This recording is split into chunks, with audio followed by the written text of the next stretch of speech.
Oi, galerinha! Eu vou te mostrar como é que se joga Snoring.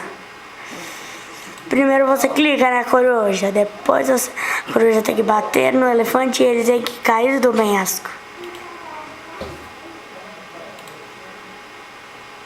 Esse é um jogo muito legal, eu gosto dele. Mas é um jogo às vezes meio complicado.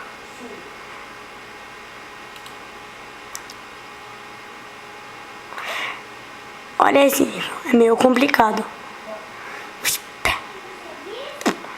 Aê! Galera, esse jogo é demais. Olha, clique na barra, morri. Foi mal. Jogar assim na câmera é muito difícil. Jogar assim olhando na câmera é muito difícil.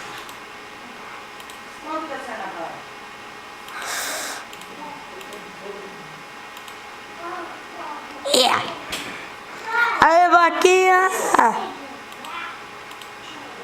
Então, as girafas caem. Olha e aprenda. Com o mestre. Caramba, perdi.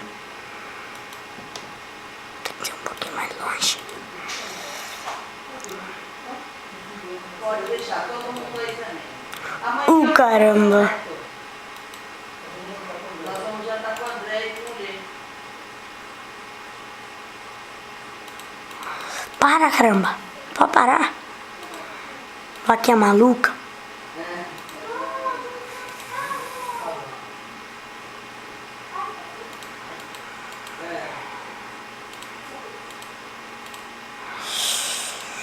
Galerinha.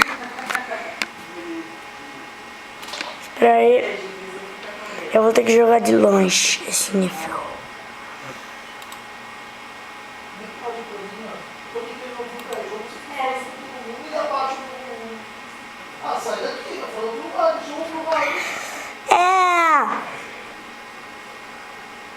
Maluco, esse nível é fera. Olha o que os pinguinzinhos fazem. Roda, roda, pinguim.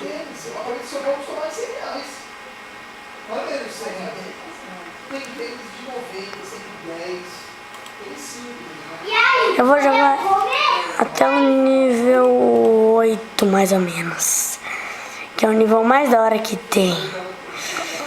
É o nível do Gol dos Santos. Eu gosto desse nível.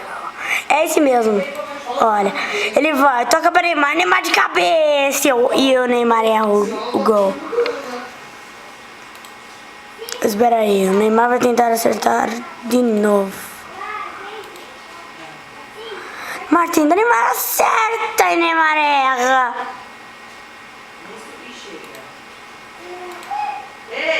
Que foi, mãe? Vem pegar um pedaço do bolo.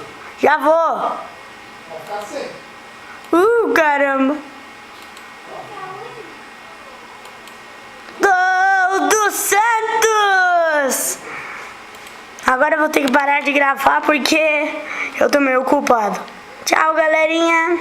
E joga Snoring no